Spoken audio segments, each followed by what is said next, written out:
한국은행 임직원 여러분 안녕하십니까? 75년 전 한국은행은 물가 안정을 도모함으로써 국민 경제의 건전한 발전에 이바지하겠다는 사명을 안고 첫발을 띄었습니다. 그날 이후 시대마다 맡겨진 책무를 충실히 수행하며 오늘에 이르렀습니다. 이 자리를 빌려 오랜 세월 통화신용 정책의 수립과 집행에 헌신하신 선배님들께 깊은 존경을 표합니다. 아울러 한국은행의 나침반 역할을 해주시고 계신 금융통화위원님들과 각자의 자리에서 소임을 다하고 계신 임직원 여러분께 진심으로 감사드립니다. 특히 여러분 곁에서 든든히 버팀목이 되어주시고 계신 가족 여러분들께도 각별한 고마움을 전합니다.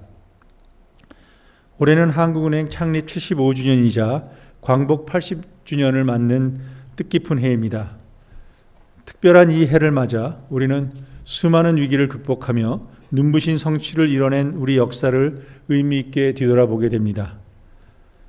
지난 6개월은 급변하는 국제 정세와 정치 갈등으로 인해 광복 직후의 혼란을 떠올리게 할 만큼 엄중한 위기의식을 불러일으켰습니다. 국제적으로는 러시아, 우크라이나, 이스라엘, 하마스 전쟁 등으로 지정학적 긴장이 지속되는 가운데 미국의 보호무역 조치 강화로 글로벌 통상 여건이 악화되고 세계 경제의 분절화 흐름도 뚜렷해졌습니다. 대내적으로는 지난해 말 비상계엄 이후 고조된 정치적 불안정성이 장기화되면서 사회 갈등과 분열이 심화되었습니다. 지난 6개월은 불확실성이라는 한 단어로 요약될 만큼 매우 혼란스러운 시기였습니다. 우리 경제는 이러한 대내외적 충격으로 인해 성장세가 크게 둔화되었고 특히 자영업자와 소상공인들은 큰 어려움에 직면해 있습니다. 하지만 이런 어려움 속에서도 우리는 희망의 징후를 볼 수 있었습니다. 정치적 불확실성으로 인해 경제적, 사회적으로 큰 비용을 치렀지만 이를 극복하는 과정에서 우리 민주주의가 강건하고 회복력이 있음을 다시 확인할 수 있었습니다. 이제는 성숙한 민주주의를 기반으로 새 정부가 출범한 만큼 통합의 마음으로 사회 결속을 다지고 실용을 앞세워 경제 활력을 되찾기를 기대합니다. 한국은행 또한 소신과 원칙에 따라 통화정책을 운영하고 물가 안정 등 국가 경제의 미래와 국민 생활 안정에 필요한 모든 역할을 충실히 수행하여 이 어려움을 극복하는 데 힘을 보태야 할 것입니다. 임직원 여러분, 올해 우리 경제 상황은 결코 녹록지 않습니다. 지난달 경제 전망에서 발표했던 것처럼 금년도 경제 성장률은 0.8%, 내년도 경제 성장률은 1.6%로서 지난 2월 전망에 비해 큰 폭으로 하향 조정되었습니다. 올해 예상되는 성장률은 외환위기, 글로벌 금융위기, 코로나19 위기를 제외하고는 지난 30년 만에 가장 낮은 수준입니다. 불과 3개월 만에 연간 성장률 전망치를 0.7%포인트나 낮춘 것 역시 매우 이례적인 일이었습니다. 이러한 낮은 성장률의 배경에는 여러 요인이 복합적으로 작용하고 있습니다. 미국의 보호무역주의 강화로 지난 수출 둔화 우려가 큰 부분이지만 지난 6개월간 정치적 불확실성 아래 내수 회복이 지연되면서 상반기 성장률이 전년 동기 대비로 0.1%에 그칠 것으로 예상되는 점 역시 중요한 요인입니다. 특히 건설 투자는 2, 4분기까지 5분석 연속 역성장할 것으로 보여 가장 큰 하방 압력으로 작용하고 있습니다. 이는 코로나19 팬데믹 이후 급격히 증가했던 부동산 관련 부채가 조정 국면에 있기 때문입니다. 내년 성장률 1.6% 전망에도 불확실성이 높은 상황입니다. 앞으로 내수는 점차 회복될 것으로 기대하지만 미국 관세 정책과 무역 협상의 향방에 따라 수출 흐름이 크게 달라질 수 있습니다. 한국은행은 이러한 상황을 매우 엄중하게 인식하고 있으며 그만큼 경기 부양 정책이 시급해졌다고 보고 있습니다. 우리는 작년 10월 이후 4차례에 걸쳐 기준금리를 인하하는 등 경제 활력을 제고하기 위해 노력해왔으며 앞으로도 당분간 완화적 통화정책 기조를 유지할 생각입니다. 중앙은행의 독립성을 저해하지 않는 범위에서 통화정책과 재정정책의 긴밀한 공조도 이어져야 할 것입니다.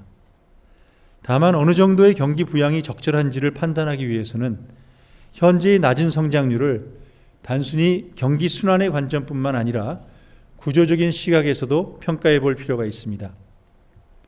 올해 예상되는 성장률은 글로벌 금융위기 때와 같은 수준이지만 두 기간을 단순 비교하기는 어렵습니다.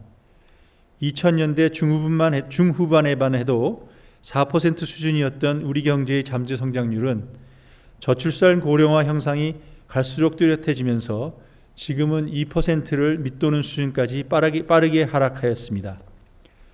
이 기간 중 잠재 성장률은 하락하였지만 높은 대외 의존도와 일부 산업에 집중된 수출 구조 등으로 경기 변동의 진폭은 축소되지 않았습니다.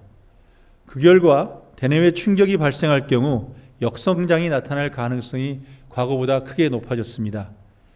올해 1사분기와 같이 분기별로 역성장이 발생할 확률은 2024년 약 14%로서 10여 년 전에 비해 3배나 높아진 것으로 추정됩니다. 이러한 변화를 고려하면 현 상황에서 경기 회복을 위한 부양책이 시급한 것은 분명하지만 동시에 성장 잠재력의 지속적인 하락을 막고 경기 변동의 강건한 경제 구조를 구축하는 노력도 병행해야 합니다. 급하다고 경기 부양 정책에만 과도하게 의존할 경우 사후적으로 더 큰 부작용이 나타나는 것을 우리는 여러 번 보았습니다. 일례로 기준금리를 과도하게 낮추면 실물 경기 회복보다 수도권 부동산 가격 상승으로 이어질 우려가 큰 상황입니다. 지난 3월 이후 서울 아파트 가격이 연율 기준으로 약 7% 상승하였으며 금융권의 가계대출 증가세도 확대되고 있는 점에 유의해야 할 것입니다. 손쉽게 경기를 부양하려고 부동산 과잉 투자를 용인해온 과거의 관행을 떨쳐내야 할 때입니다. 아울러 최근 원달러 환율이 1,300원대 중후반 수준으로 낮아졌으나 미 연준의 금리 인하 속도 조절에 따라 내외 금리 차가 더 커질 수도 있고 주요국 무역 협상 결과 등에 관련한 불확실성도 높아 외환시장 변동성이 다시 확대될 수도 있습니다. 따라서 앞으로의 금리 정책은 금리 인하 기조를 유지하되 구체적인 인하 폭과 시점은 향후 거시경제와 금융지표의 흐름을 면밀히 살펴보면서 신중히 결정해 나가겠습니다. 한국은행은 이러한 문제의식을 바탕으로 통화정책의 수행과 더불어 우리 경제의 구조적 문제점을 진단하고 해결 방안을 찾는 노력을 경주해 왔습니다. 몇 가지 예를 들면 저출산 고령화 문제의 기저에는 수도권 집중과 과도한 대학 입시 경쟁이 자리하고 있다고 판단하여서 거점 도시 육성과 지역별 비례 선발제라는 과감한 제도 개편안을 연구를 통해 제안한 바가 있습니다. 고령화로 인한 경제적 사회적 충격을 완화하기 위해 고령층 계속 고용, 돌봄 서비스 개선 방안과 함께 퇴직 후 주택연금 활용 방안 등도 제시했었습니다. 수출 의존도가 높고 일부 품목에 집중된 산업 구조의 취약성을 개선하기 위해 새로운 수출 산업으로 지식 서비스 산업을 전략적으로 육성하는 방안도 연구하였습니다. 최근 경기 부양과 함께 구조개혁의 필요성을 강조하고 있는 것은 비단 우리나라만의 문제는 아닙니다. 유럽에서도 성장이 정체되면서 중국과 러시아에 대한 의존도가 그간 너무 심하지 않았나. 글로벌 공급망 분절화로 인해서 유럽이 크게 피해보는 것이 일시적인 현상이 아니라 구조적 문제임을 인식하고 이를 해결하라는 움직임이 나타나고 있습니다.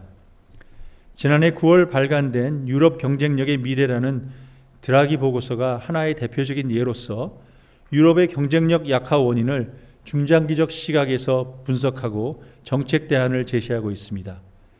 특히 올해 들어서는 미국의 보호무역주의 강화에 대응하여 역내 자본시장 통합을 통해서 국제통화로서 유로화의 지위를 강화하라는 노력이 돋보이고 있습니다. 유럽의 사례는 우리에게 중요한 시사점을 줍니다. 그간 유럽이 구조개혁의 진전에 더딘 것은 드라기 보고서에 나타난 여러 정책 제안을 몰라서였기 때문이 아니라 국가 간 이해관계를 조정할 정치적 리더십이 부재했기 때문이란 공감대가 형성되고 있습니다. 일부 사람들은 유럽의 발전을 보면 유럽은 위기가 찾아왔을 때만 개혁이 가능해서 발전했었다는 자조적 평가가 아예 서로 이번 미국과의 무역 분쟁 위협이 역설적으로는 유럽의 정치 리더십 공조를 강화시킬 수 있는 소중한 기회가 되기를 바라고 있는 것 같습니다. 이렇듯 구조개혁은 항상 이해관계의 충돌을 피할 수 없으며 그 과정에서 불가피하게 승자와 패자가 생길 수밖에 없습니다. 따라서 충분한 조율과 사회적 공감을 이끌어내지 못하면 좋은 정책이라도 이해 집단의 저항에 부딪혀 좌초될 수밖에 없습니다. 한국은행은 연구를 통해 여러 정책을 제안할 수 있습니다.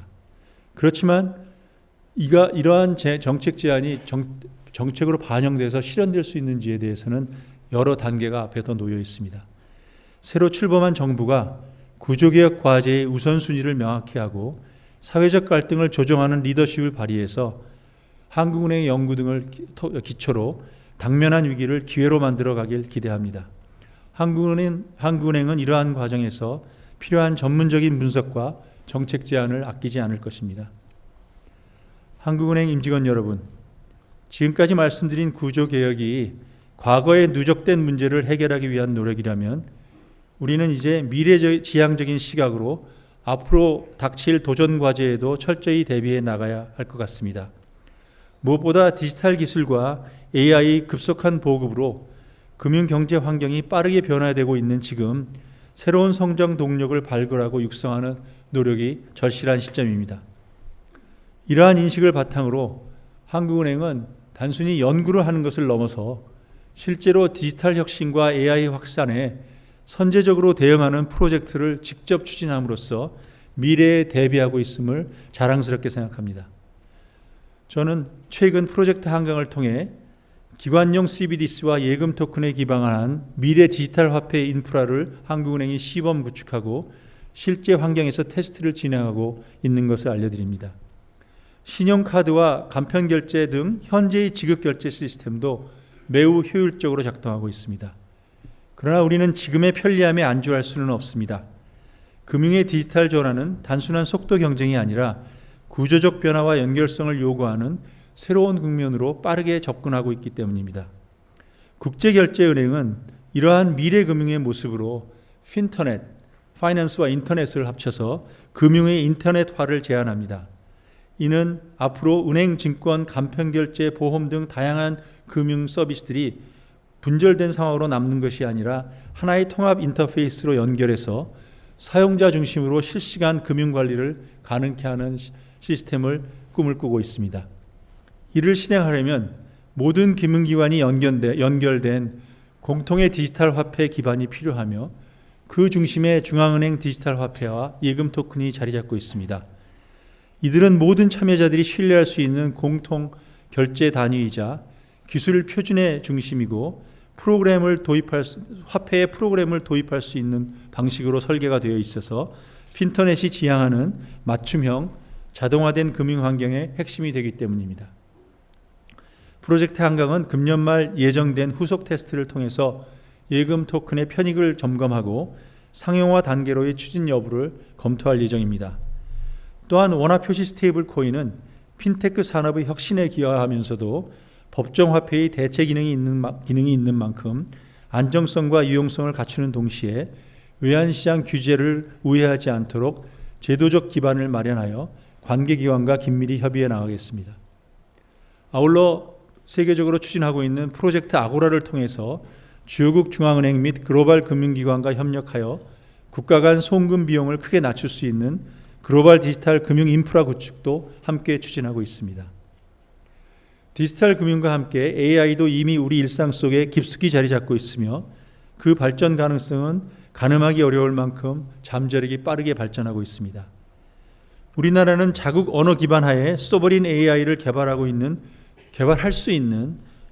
있고 소수의 국가 중 하나입니다. AI 활용이 중앙화된 대규모 서버에서 벗어나 모바일 기기와 같은 소형 장치로 확산하게 되면 우리나라 반도체 산업에도 새로운 기회가 될 수 있습니다. 한국은행도 이러한 변화 흐름에 부응하기 위해 국내 업체가 구축한 소버린 AI를 기반으로 당형에 특화된 AI를 개발하고 있으며 금년 하반기 도입을 목표로 하고 있습니다. 이번 사업이 국내 AI 산업 발전을 위한 민관 협력의 모범 사례로 자리 잡기를 바랍니다. 아울러 한국은행 직원 모두가 AI 사용에 익숙해져서 새로운 시대가 요구하는 창의적인 인재가 되시길 바라겠습니다. 참고로 이 연설문을 작성하는데 AI가 많은 도움을 줬습니다. AI 기술을 제대로 활용하려면 클라우드 컴퓨팅이 필수적입니다. AI는 대규모 데이터를 처리하고 고성능 연산을 수행하는 데 있어서 이는 일반 컴퓨터 내부 서버로는 한계가 있기 때문입니다. 그러나 지금까지 사이버 보안을 위한 정부의 망분리 정책은 불가피한 측면이 있었지만 동시에 신기술 활용을 제약해주고 있는 것도 현실입니다. 그러나 AI 확산 추세를 고려할 때 더 이상 망분리에 의존한 기존 방식을 고수할 수 없게 될 것 같습니다. 이에 한국은행은 공공기관 중 처음으로 자체 AI 도입 사업을 추진하는 과정에서 정부와 협력하여 만개선 파일럿 사업도 함께 진행하고 있습니다. 한국은행의 시범 사업이 공공부문의 AI 활용을 가속화하는 데 기여하길 바랍니다. 저는 그래서 한국은행의 연구뿐만 아니라 이러한 새로운 트렌드를 우리가 먼저 시험함으로써 정부의 발전에 이런 기술을 정부 부문에 도입하는데 먼저 파일럿을 함으로써 공유하는, 기여하는 이런 데도 큰 노력을 하는 것이 굉장히 자랑스럽습니다. 또한 그러한 노력이 가능할 수 있도록 여러 어려움에도 불구하고 이러한 개발 사업의 새로운 시도를 적극적으로 할 수 있도록 지지해 주신 금융통화위원분들께 깊은 감사의 말씀을 드립니다. 임직원 여러분, 지난 3년간 한국은행 내부에서도 많은 변화가 있었습니다. 평가 제도와 조직 개편, 권한의 하부임, 정보 공유와 토론 문화의 활성화 등 새로운 경영 혁신을 위해서 우리 함께 노력해 왔습니다.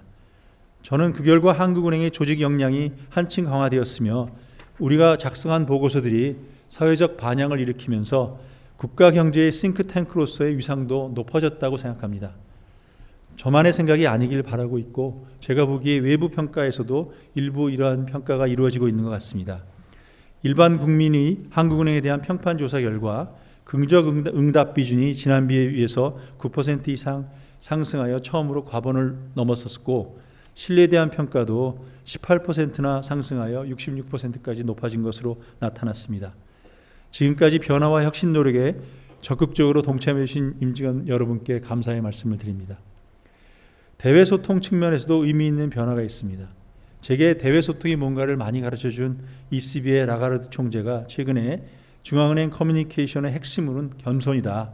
그리고 또 겸손함과 동시에 쉽고 명확하게 메시지를 통해서 대중과의 거리를 좁혀야 한다고 말한 바 있습니다.